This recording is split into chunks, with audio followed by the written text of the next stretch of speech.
ჩვენი სტუმრები არიან ძმები დიმიტრი და ომარ ბენაშვილები. მოგზავნით.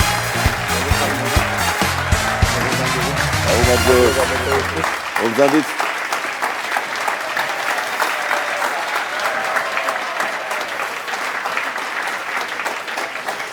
მოგესალმებით, დიმიტრი, ომარ. მოგესალმებით. პირველად ხარ ჩემთან სტუდიაში და მიხარია რომ მოგიწვიეთ ეს ორი ნიჭიერი ადამიანი. შორიდან გიცნობთ, თქვენი ნახელავი ღამის ინჯავს და მოხიბლული ვარ თქვენი კულინარიული ხელოვნებით. რა მინდა ისე კითხოთ თავშივე. გარდა მარილისა, კიდე რა აქვს საერთო კულინარიასა და იუმორს, იმიტომ რომ მოგეხსენებათ უმარილო არც კერძი ვარგა და არც ხუმრობა და.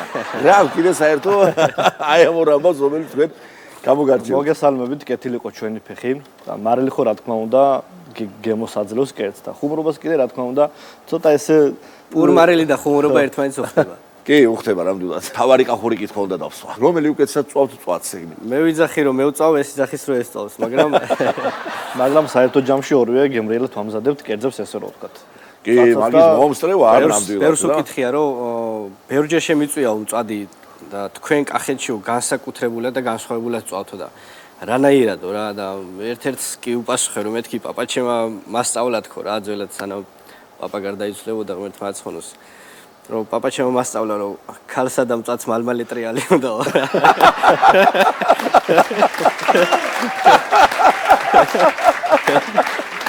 ეხლა მე მაგ შეკითხვები მომზადებული და მოდი ორივეს დაგისვამთ. რომელი უფრო მალე აკეთებს ხაშლაბას? ხორცს გააჩნია. რაც უფრო ბევრი არის ხორცი, რა თქმა უნდა უფრო გემრიელიც არის და უფრო მალე იხარშება. ერთი დღე არის კლასელემამ გადავწყვიტეთ რომ გვექეიფა.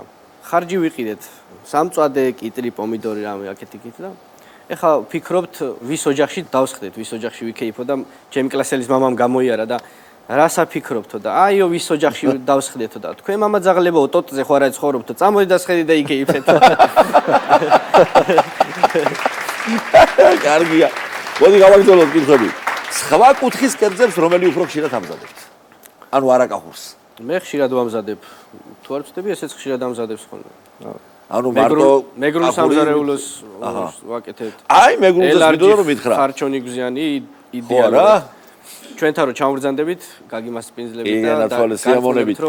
ის მეგრულადებთ ხოლმე და მე ძირითადად უფრო სახს ვამზადებ ხოლმე. ხან ფრანგულ კუთხეს გავყვები ხოლმე დესერტები და ესეთი რაღაცები. ვაა, თქვენ აღარ ახურობთ. ჩემს მეუღლესაც უყვარს ძალიან ჩემი მომზადებული და ესე რომ ვთქვათ, ანუ ესე რომ ვთქვათ, ყველა კუთხეს, ანუ მაგას არ აქვს მნიშვნელობა იმერეთია, სამეგრელო თუ საზღვროს იქით, ყველაფერს რა რომელს უფრო ხშირად გეხუმრებიან ხოლმე მეგობრები საჭმელთან დაკავშირებით, ჯერ შენ გასინჯე და მე რეშვენო. არის ეგეთი ამბავი? სამზარეულოში ყველას ეხმურებიან ხოლმე მასე. არა მარტო ჩვენ.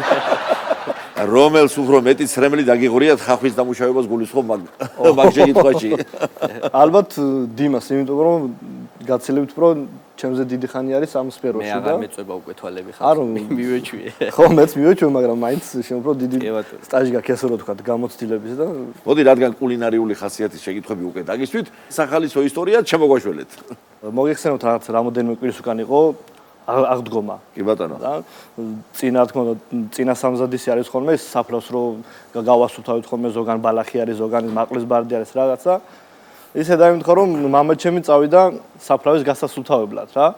ცოტა მოკლე არის და იქ რომ მივიდა საფლავის გასასუფთავებლად იყო დიდი მაყლის ბარდები და ეს მამაჩემი მიყვება მას რომ საფლავზე რომ მივედიო იმხელაბა ბარდები იყო რომ ანუ მიტო პაპა ერქვა პაპაჩებს ანუ ჩვენ პაპას მამის მხრიდან და მიტო პაპაო ფეხი წვერებს იდგა და კურდღელივით აეგერე იყურებოდა ბარდებიდან